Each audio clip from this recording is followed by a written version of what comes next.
Oi, gente, essa é a segunda parte do vídeo de sustentabilidade e comunicação. E eu trouxe para conversar aqui com a gente a Bernadette, que é uma querida amiga. Ela foi executiva da área de comunicação da Vale durante muito tempo. Depois ela fez uma transição para a academia, virou professora de graduação, de pós-graduação. E aí começou a trabalhar efetivamente na área de sustentabilidade. Hoje ela tem uma consultoria de diálogos de comunicação. E educação para sustentabilidade. A gente vai Isso. falar um pouquinho dessas coisas todas também. Isso. Berna, quando você começou na Vale, né, desde trainee, passando todas as etapas, né, para se Sim. chegar na área gerencial, você era uma gerente de comunicação, você era uma profissional de comunicação. Sim, na realidade, assim, a minha formação original, ela é em comunicação, eu fiz jornalismo, né? Eu sou carioca, fiz jornalismo aqui no Rio, na PUC. E, na realidade, quando eu entrei na Vale, né? Na época era Vale do Rio Doce, hoje é Vale S.A. Quando eu entrei na Vale, eu entrei para uma gerência de comunicação. E não foi no Rio, foi numa área operacional. Então, isso explica um pouco de quando a sustentabilidade chegou na minha vida. Mas a minha formação original é em comunicação. Eu fui trabalhar numa área de comunicação empresarial. E aí, como é que você, né, antes de ser, numa época que ainda nem falava de Não tem sustentabilidade, esse nome. como é que você trabalhava a sustentabilidade nos eventos, na comunicação interna, na comunicação dos negócios? A gente está falando de metal, né, de minério, que é uma coisa tão pesada. Como é que você inseria a sustentabilidade nessa rotina? Bem, vamos lá. Na realidade, eu fui trabalhar O contexto me levou para a sustentabilidade empresarial. Quando eu fui trabalhar na Vale, eu fui trabalhar numa unidade operacional em Vitória, Espírito Santo, onde você tem muitos impactos ambientais.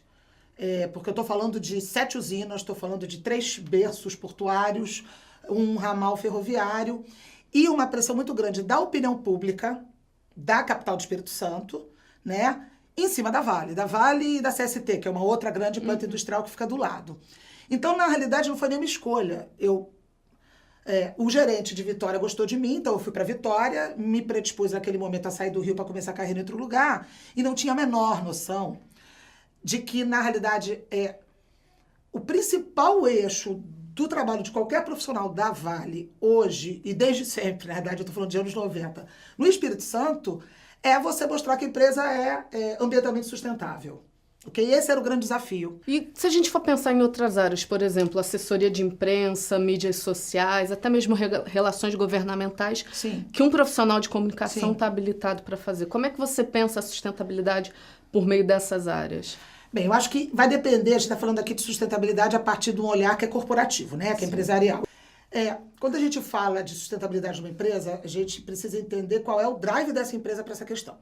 Como eu estou falando de uma empresa que é mineradora, é hardcore que eu brinco, assim a gente trabalha a questão de imagem, eu comecei a trabalhar isso a partir de um segmento que não é necessariamente querido pela sociedade e não tinha Mariana na época, né? Não tinha acidente de Mariana. Eu vou falar de Mariana daqui a pouco.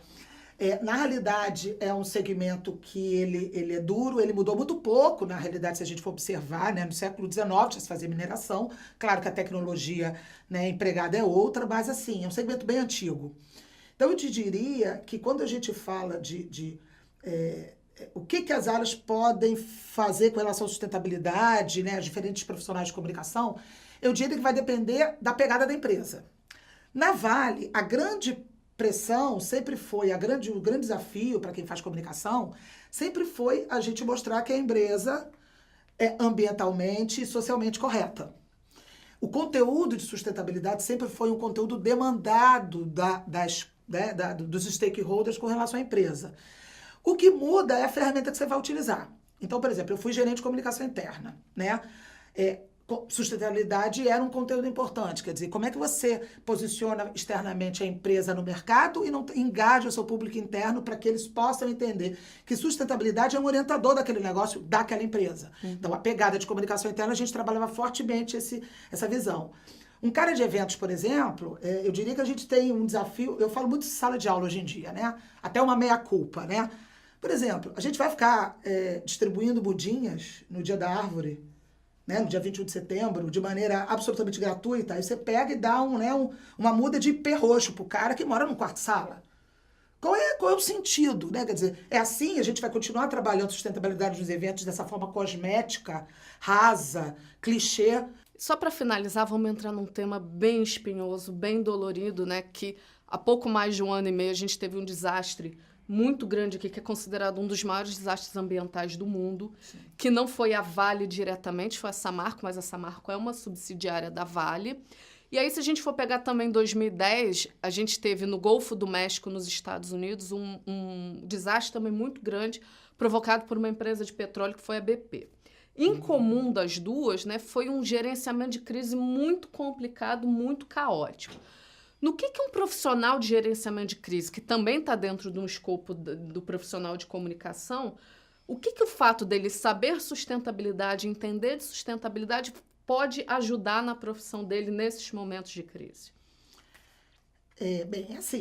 A gente falou especificamente de 2 situações de crise reputacional que envolveram acidentes ambientais. É claro que não necessariamente o conteúdo de situações de crise resvala na questão da sustentabilidade. Entendendo que esses exemplos que você deu têm a ver com essa dimensão crise e sustentabilidade, acho que a primeira coisa que a gente precisa entender é que o profissional de comunicação ele faz parte de um time onde você tem o cara do jurídico, você tem o cara da sustentabilidade, que é que, inclusive, quem dá o conteúdo, você tem o cara da área operacional. Então, por exemplo de Mariana. A gestão de barragem é uma questão operacional. Cabe ao profissional de comunicação, uma vez que estoure o problema, literalmente, né, que foi o que aconteceu, ele conduzir de que maneira você trabalha o discurso da empresa, acolhendo, inclusive, as expectativas de informação dos vários stakeholders, onde a imprensa é um deles. Só que o gerenciamento de crise, gente, hoje é muito mais complexo do que era, por exemplo, nos anos 90, quando eu comecei a trabalhar.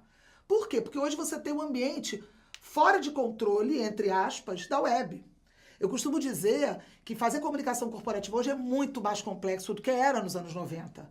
Porque hoje, é engraçado, você falou do acidente da BP, que é um case que eu trabalho muito em sala de aula, foi o primeiro acidente ambiental real time. Na era da internet. Na área da internet. Quer dizer, você tem uma câmera, você tinha uma imagem onde a gente via jorrando real time o óleo. Então, evidentemente, você tem um peso simbólico muito forte, né?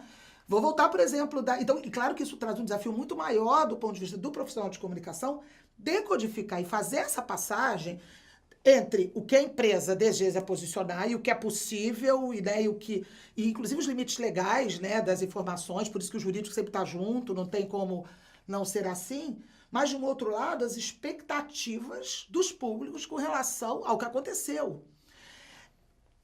Mariana é ainda mais complicado, assim, eu trabalhei na área de mineração, porque barragem de rejeito é uma coisa que só quem trabalha em mineração conhece.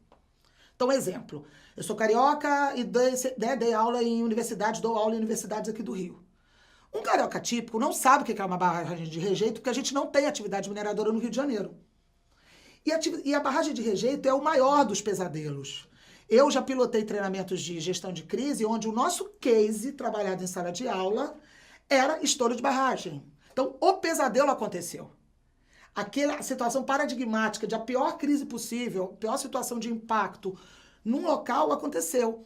E aí é muito interessante a gente observar que o profissional de comunicação ele tem uma responsabilidade, mas a coisa foi tão pesada que você precisa ter uma visão da alta direção da empresa.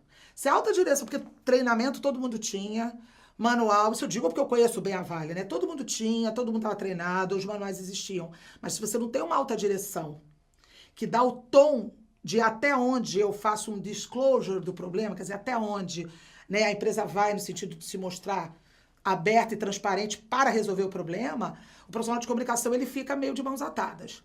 Existe uma coisa chamada Comitê de Gerenciamento de Crise, onde o profissional de comunicação ele faz parte, mas não é ele que dá a palavra final sobre todos os caminhos que se deve percorrer a empresa no sentido de reverter digamos, a imagem, a reputação dela diante de uma situação dessa.